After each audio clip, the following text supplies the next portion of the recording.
প্রচুর গরম আজ সকাল থেকেই। আজ একটু রান্না করতে বেলা হবে, কারণ একটু দেরি হয়ে গেছে ঘুম থেকে উঠতে। দুধ গরম করে নিলাম, দুধ মুড়ি খেয়ে নেবো এখন আমরা। আর একটু বেলা করে ঘুম থেকে উঠেছি কারণ আমার শ্বশুরমশাই বাড়িতে নেই, উনি ছোটো ননদের বাড়িতে বেড়াতে গেছেন।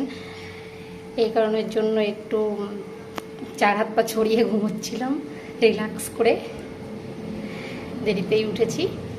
আর জয়দীপের টিউশনও আজ নেই, এই কারণের জন্য। আজকে আমার জয়দীপ নিজে নিজেই বলছে যে ও দুধের মধ্যে ঢালবে ছাতু। না তুমি পারবে না, আমি দেবো জয়দীপ, ওইভাবে হবে না, আমি দিচ্ছি, আমাকে দাও। আমরা নিয়ে নিয়েছি। তুই কি ছাতু খাবি? প্রথমে আগে শিওর হয়ে নে, পরে দেওয়ার পরে বলবি না। ছাতু দিয়ে দুধ দিয়ে তো খাস, মুড়ির সঙ্গে কি খাবি? আমি তো মুড়ি ছাতু আর দুধ দিয়ে খাবো বাতাসা দিয়ে। তুইও খাবি? আচ্ছা ঠিক আছে, মুখে থেকে হাত ছাড়াও, ব্যাড হ্যাবিট এটা। ফ্যান চলছে তো উড়ে যাচ্ছে। আর দেবো বলো? হ্যাঁ হ্যাঁ হ্যাঁ, আর নিতে হবে না, যথেষ্ট একটু।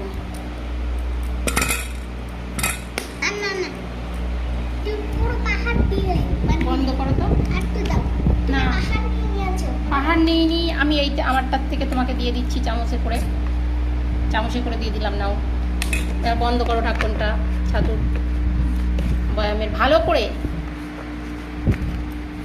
হাওয়া ঢুকলে খারাপ হয়ে যাবে। মুড়ি নাও। শুধু খেতে ভালো লাগে না? তুমি শুধু খেলে খাও, তোমাকে তো ছাতুর সঙ্গে দুধের শরবত বানিয়ে দিই তো।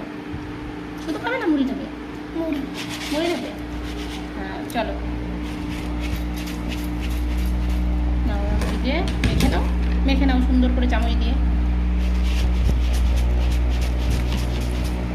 আমি ওটা মুড়ি নিয়ে নিয়েছি, মুড়িও শেষ হতে গেছে হতে গেছে কি আজ দোকানে গেলাম কিন্তু একটু মনে নেই, দেখিনি আসবো এর পরে। দোকানে গেলে বারবার যেতেও ইচ্ছা করে না দোকানে, কি করবো।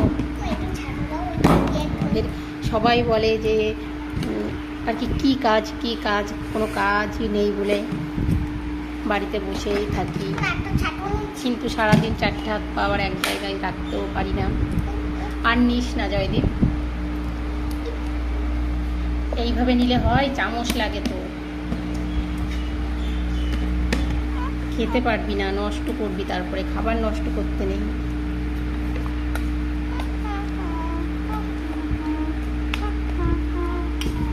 মাছ নেই আজ তো, কি রান্না করব ভেবেই পাচ্ছিলাম না।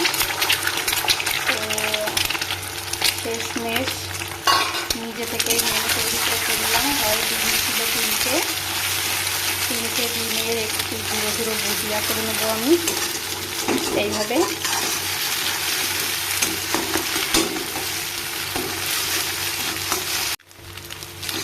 করে নামিয়ে নিয়ে এখন আমি তারপরে রান্না করব, কি রান্না করব দেখতে থাকো।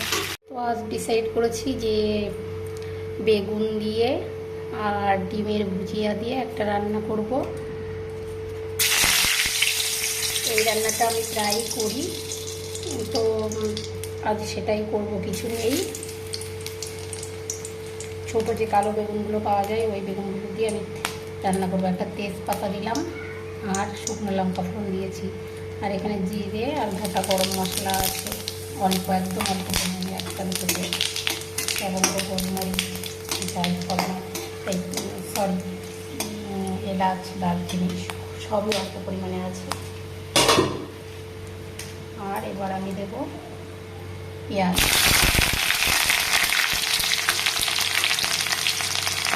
পেঁয়াজটাকে তাড়াতাড়ি নরম করার জন্য একটু নুন দিয়ে দিচ্ছি।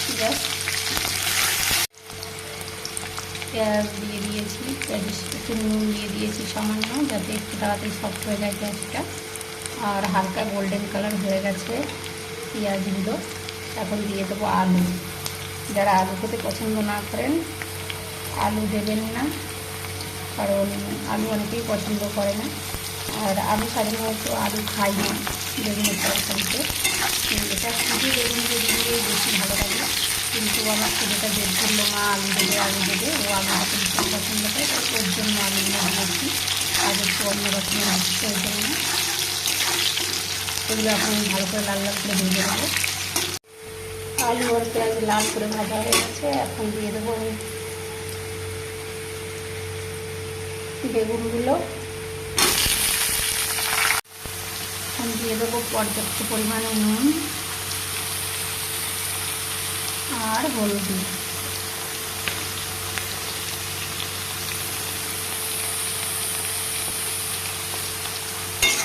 নিয়ে নেব। দেখুন বেগুনগুলো আস্তে আস্তে একদম সফট হয়ে গেছে। তো এখন আমি দিয়ে দেবো টমেটো। টমেটোটা লাস্ট দেওয়ার কারণ একটাই, কারণ বেগুনগুলো যদি টমেটো আলু দিলে শক্ত হয়ে যেত, তাহলে আমি যে ধরনের মানে একটা মজে যাওয়া সবজি বানাতে চাইছি ওটা হতো না, দাঁড়িয়ে দাঁড়িয়ে থাকতে বেগুনগুলো শক্ত শক্ত হয়ে। তাই আমি টমেটোগুলো পরে দিলাম, যে অনেকটাই চেরি টমেটো দিয়েছি, 3টে চেরি টমেটো পার ভাগটা দিয়েছি, পার পালি করে। ছোটো ছোটো চেরি টমেটোগুলো হয় সেই চেরি টমেটোগুলোই দিয়েছি। টমেটোগুলো পুরো সফট হয়ে গেছে।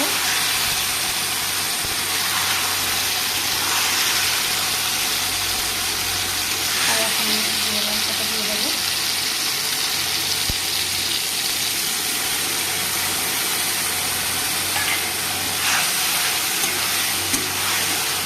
আমাদের ডিমটাও দিয়ে দেবো।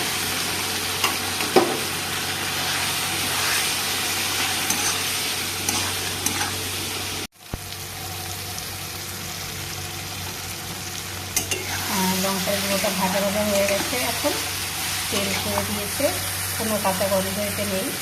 এখন আমি গরম জল দিয়ে রেখেছি, মানে সরি জল ফুটিয়ে রেখেছি বা গরম করে রেখেছি, সেটা দিয়ে দিচ্ছি। কাঁচা জল নয়, এটা গরম জল। সামান্য দিয়ে দেবো, বেশি দেবো না, এটা গায়ে গায়েই হবে।